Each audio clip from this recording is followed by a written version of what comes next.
podcast, Carmelo Anthony officially retiring from the NBA. Played 19 years, obviously played many of those in New York. How many years? I think it was 7.5 in New York. So look, he had a great career, definite first ballot Hall of Famer. I want to throw this to you because I have actually quite strong thoughts on this. Does Carmelo Anthony deserve to have his number retired in New York? I have a feeling we're going to disagree, but I think yes. One, let's be honest, over the last 25, 30 years, it's a pretty low bar. I mean, who else has been as successful, really? It's a short list. One of those players, I think, is on this team. Well, I guess in terms of career playoff success, I guess you'd include Randall. But I mean, did I think it was perfect? No, I 100% agree with. We've talked about this before, so not to put words in your mouth, but you have made the case that it would have been much better if Melo had waited to sign in free agency. And I agree. But how he came here, regardless of that, I thought he had some of his finest seasons here, won a scoring title. At a time when the Knicks were really in a bad place, he was part of the turnaround. Was he the driving force? Was he perfect? Maybe not. And I think that to the extent that that team underachieved, to the extent that maybe people hold him accountable to a higher standard, even, I would say that he was sandbagged by things that even were outside of his control, right? You can say that, well, him demanding to come and get his money and get the picks was a factor. And that's fair. But Amari Stoudemire's contract and him getting injured and that really anchoring the Knicks was kind of not his fault, right? Some of the coaching decisions, some of the personnel decisions around him were not his fault. Amnestying Chauncey Billups was probably not a good idea. So when you look at it in totality and you look at kind of the standard that's been set over the last 25 years, it's tough for me to say that Knicks shouldn't retire Melo's number because of the context around how he came here and how much the Knicks were struggling. I know you're going to mention that half season with Amari and Gallo and all of that, or a lot of people will. Sorry, I don't care about that season. Yeah. But there's a lot of people who say, well, what if we just rode that out? And my answer would be, Stoudemire's knees were taking time on. But if you look at, frankly, how poor they'd been before that and the amount of success they were able to have after that, he was a big part of that. He was the driving force of that. And again, the bar isn't that high given recent Knicks history. And I think that to the extent that you would have liked for them to do even better, a lot of that was out of his control. And the last thing I'll say is the Knicks were an elite offensive rebounding team this year. And that was in large part something that also came as a result of Carmelo Anthony. Because I believe the Oklahoma City pick that we received in return was used to pick Mitchell Robinson. So. Yes, it was. Some would even argue that was maybe the finest moment of Carmelo's Knicks tenure. Here it comes. I'm gonna enjoy this. Yeah, retiring this guy's number would be fucking embarrassing, and it's not because he's not a Hall of Famer. It's not because he didn't have all NBA seasons in New York, All-Star seasons in New York. He did. He absolutely did. He's a great player. He's a first ballot Hall of Famer. There's no question about it. I don't think all the lack of success he had in New York is just because of his flaws as a player. I don't think that it's all because he forced a trade to New York. But at the end of the day, like, you need to have more team success than we had. Like, we won one playoff series his entire time in New York. We made the playoffs in 2013. We made it for 3 straight years. The first 3 years, 2.5, I guess if you want to call it, that he was in New York, we made the playoffs. We didn't make it once after that. And yeah, it's not all on him. But like, when you're that guy, sorry, you need to carry the team way more than he did, to a level higher, I should say, than more often than he did. Real quick, yeah. Just one thing I want to add. So of everyone, these are the players who've had their jerseys retired by the Knicks. Bill Russell, the only non-Knick. Clyde, Dick Barnett, Earl Monroe, Dick McGuire, Willis Reed, Dave DeBusschere, Bill Bradley, Patrick Ewing, and Red Holzman. So besides Ewing, everyone had won at least one championship on that list, and Ewing obviously had a lot more success. So I just wanted to set the table that this is kind of what Schwinn's getting at, and when I say low bar, it depends on how you're talking about it. So. Yeah, I mean it's like the bar shouldn't change.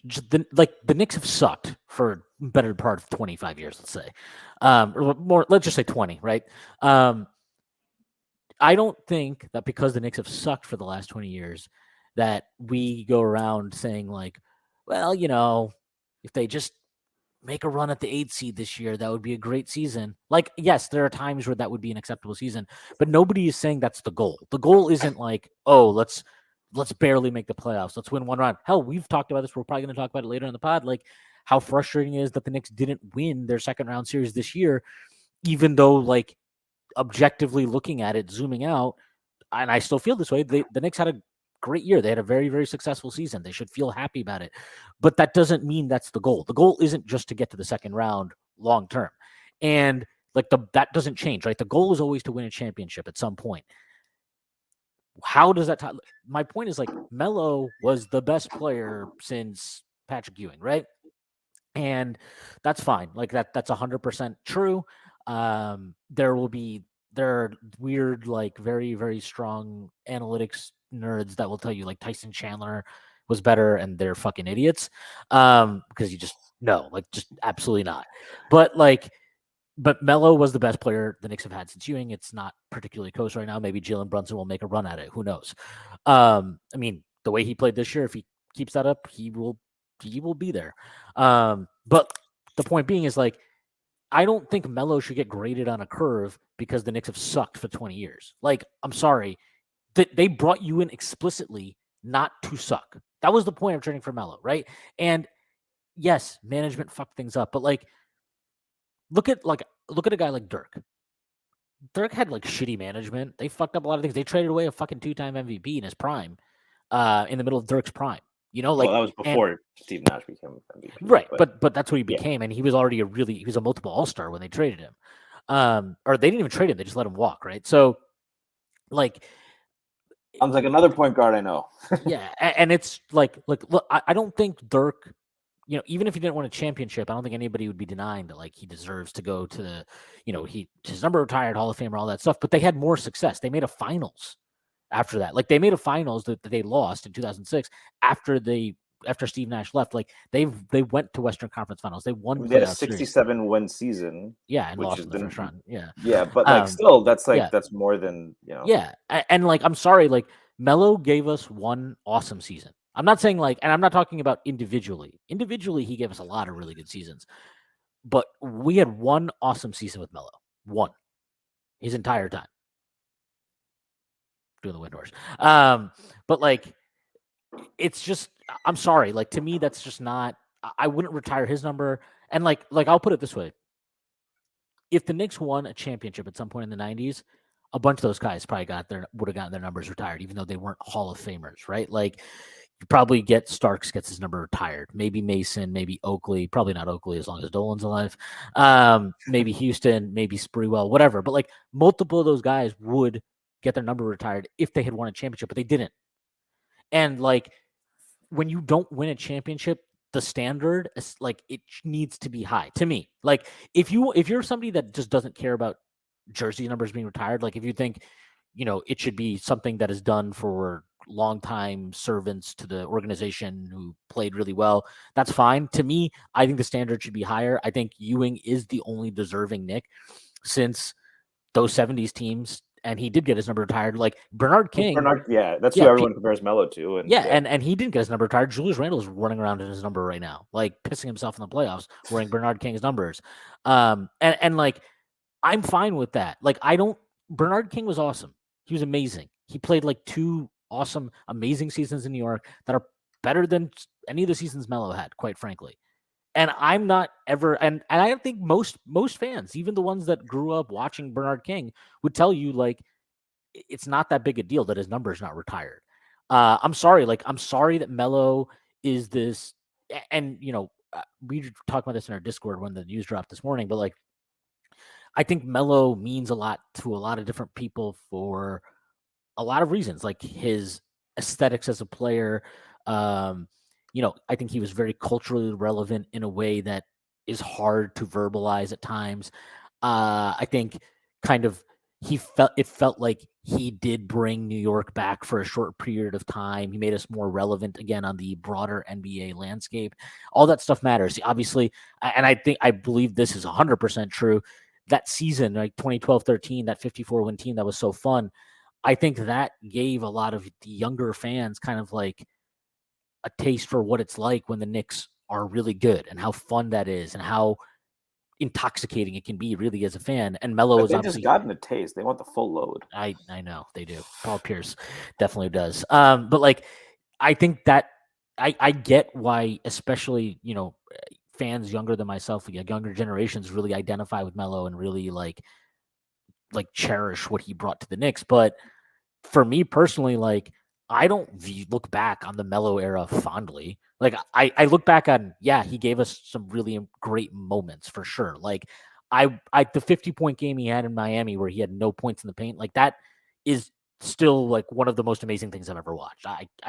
It's a stunning performance. He obviously has 62 at the Garden. That's the building record. There's the Which Bulls Easter game. Yeah. yeah, Bulls Easter game. I mean, and he had that string of like 40-point games or whatever at the end of 2012-13. Like he did a lot of great things in New York. And I appreciate that. But like when you're talking about retiring a guy's number, to me that's like, are you a legend? Or do you do things that were legendary in New York? And like that doesn't need to mean winning a championship. Like Ewing didn't win a championship, but he had plenty of moments that were legendary in New York. And not just that, but he made us relevant for an entire decade. Like Ewing was the anchor of a team that made deep playoff runs consistently. Eastern Conference Finals, 2 finals appearances, whatever. There's a lot of stuff there. And not just that, but what he represented in terms of like, he wasn't always on the greatest of terms with the organization. He wasn't the easiest guy for fans to kind of like love and appreciate, but he left it all out there for a decade. I mean, look at you remember when he used to go sit on the sideline? There'd be like 17 pads that would come on, and he's like, when he'd have to come back in the game, he's unwrapping like 15 ice packs. And it's like that guy just gave you everything. And it's not to say Melo didn't, but I just don't think it's the same thing. And the team success is part of that. So, like, while I appreciate everything Melo did in New York, as in terms of the fact that he's played at a Hall of Fame caliber level, like if we're going to be realistic about it, the caliber of player that gets to the Hall of Fame is pretty not like there are players. It's the Basketball Hall of Fame. This is the problem with the Hall of Fame. It's the Basketball Hall of Fame, not the NBA Hall of Fame. So the standards for guys getting in are so weird.